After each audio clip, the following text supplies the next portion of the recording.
बदन कराल काल कुल घालक, राम सहाय सदा प्रतिपालक। भूत प्रेत पिशाच निशाचर, अग्नि बेताल काल मारी मर। इन्हें मारू तो ही शपथ राम की, रखूं नाथ मर्याद नाम। जय सीताराम, जय हनुमान दादा के भक्तों। मेरा नाम विश्वजीत है। मेरे और आप सभी के इस चैनल हनुमान दादा की भक्ति की शक्ति में आप सभी का स्वागत करता हूं। आज मैं एक भक्त से जुड़ी सच्ची घटना आप लोगों को सुनाने वाला हूं। अब तक का सबसे खौफनाक, रोंगटे खड़े कर देने वाली सत्य घटना। हम जानेंगे कैसे इस घोर कलयुग में हनुमान दादा ने बचाया अपने भक्त का जिंदगी, जिसे सुनकर आपका भी बढ़ेगा विश्वास हमारे प्यारे श्री हनुमान जी के प्रति। और हाँ दोस्तों, अगर आप हनुमान जी से जुड़े सच्चे अनुभव सुनना चाहते हैं तो वीडियो को लाइक करें, चैनल को सब्सक्राइब करें और बेल आइकन को दबा दें। तो आप लोगों से रिक्वेस्ट करता हूं कि आखिर तक इस वीडियो को जरूर देखिएगा। और हाँ दोस्तों, आप लोग के पास भी श्री हनुमान दादा से जुड़े सच्चे अनुभव, सच्ची घटना हो तो आप मुझे ईमेल कर सकते हैं। मेरा ईमेल ID vk856972@gmail.com है। शेयर जरूर करें। तो आइए जानते हैं क्या हुआ था इस भक्त के साथ। जय सीताराम, जय हनुमान जी भक्तों। मेरा नाम शिल्पा है और मैं यूपी के बिजनौर जिले की रहने वाली हूँ। मैं अपने जीवन की श्री हनुमान जी से जुड़ी सच्ची घटना आप सभी से शेयर करना चाहती हूँ। मेरी बड़ी दीदी की शादी पिछले साल 10 फरवरी 2019 को हुई थी। शादी के 1 महीने बाद ही उनके ससुराल में रात को अजीबोगरीबे किसी आदमी की आवाज सुनाई देती थी। उन्होंने उसे मन का भ्रम समझकर ध्यान नहीं दिया। फिर 2 महीने बाद अप्रैल 2019 को हमें एक अच्छी खबर मिली कि मेरी दीदी प्रेग्नेंट है। हम सब बहुत खुश हो गए।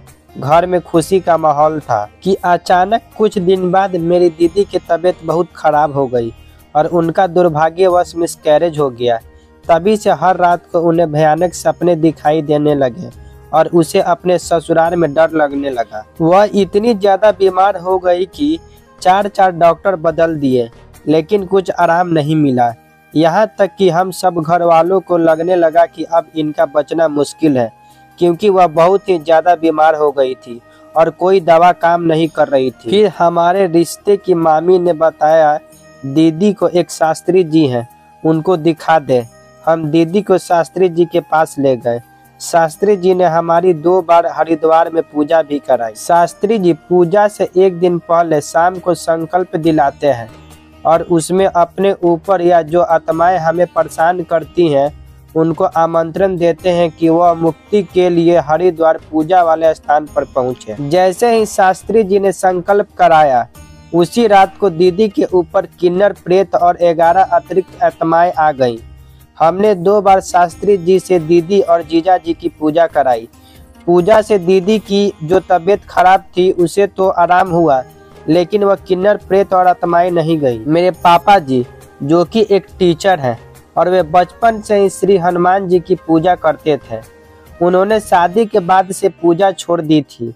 दीदी के ऊपर इतनी आत्माएं रोज आती थी, यह देखकर हम सब बहुत परेशान हो गए थे। लगभग 15 दिन हो गए थे। उस किन्नर प्रेत ने यहाँ तक बोला था कि हम इस लड़की को अमावस्या को हर हाल में ले जाएंगे।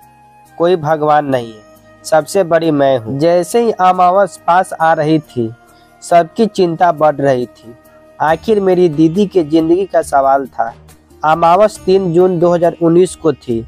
दूसरे जून के दिन मेरे पापा को श्री हनुमान जी का ध्यान आया। उन्होंने घर पर ही सच्चे मन से श्री हनुमान जी को याद किया और कहा कि हे संकट मोचन हनुमान, अब आप ही हैं जो हमें कोई रास्ता दिखा सकते हैं जिससे मेरी बेटी की जान बच जाए। और फिर उन्होंने श्री हनुमान चालीसा पढ़ी। फिर अमावस्या वाली शाम को पापा ने हम सभी परिवार सदस्यों को एक साथ बिठाया और श्री हनुमान चालीसा पढ़ने को कहा, क्योंकि पापा को मन ही मन लग रहा था कि आज अमावस्या वाले दिन है, वे किन्नर प्रेत जरूर कुछ न कुछ करेगी। फिर जैसे ही हमने श्री हनुमान चालीसा का पाठ करना शुरू किया तो दीदी के ऊपर किन्नर प्रेत आ गई और वह किन्नर की तरह ताली बजाने लगी और हमें डराने लगी। हमने फिर भी श्री हनुमान चालीसा का पाठ करना बंद नहीं किया। मैं आपको कैसे बताऊं, यह अनुभव खुद मेरी आंखों के सामने प्रत्यक्ष रूप से हुआ है। मेरे प्रभु श्री हनुमान जी ने उसकी हाथ बांध दिए और उसकी पिटाई भी की। वे अपना हाथ छुड़ाने की कोशिश कर रही थी और झपट्टे मार रही थी। पूजा में जो दीपक जल रहा था वह उसे बुझाने और श्री हनुमान जी की मूर्ति को गिराने का भी प्रयास करने लगी। तभी प्रभु ने उसके हाथ बांध दिए और जब उसकी ताकत नहीं चली तो अंत में उसने प्रभु के सामने हाथ जोड़े और अपनी गर्दन जमीन पर प्रभु के सामने झुकाई। उस दिन की वह काली रात मेरे जिंदगी की भयानक रात थी। हमने उस दिन लगातार 3.5 घंटे श्री हनुमान चालीसा का जाप किया। तब जाकर श्री हनुमान जी ने उसे पकड़ लिया और दंडित किया और आज हम उनकी कृपा से सही सलामत हैं। मेरी दीदी भी ठीक हो गई। तब से श्री हनुमान जी के प्रति हमारी भक्ति इतनी बढ़ गई कि हम बता भी नहीं सकते हैं। आज हम उनकी कृपा से एकदम ठीक हैं। तो भक्तों, श्री हनुमान दादा की कृपा और महिमा को बयां करना असंभव है। आपने तो देखा ही श्री हनुमान दादा की भक्ति में कितनी शक्ति है और यह एक सत्य घटना है जहां हनुमान दादा ने साक्षात रूप से असंभव को संभव किया। तो ऐसे ही हमारे हनुमान दादा जो भक्त के थोड़ी सी भक्ति से प्रसन्न हो जाते हैं। तो मिलेंगे और एक हनुमान दादा से जुड़ी सच्ची घटना के साथ। तो जय सीताराम, जय हनुमान दादा।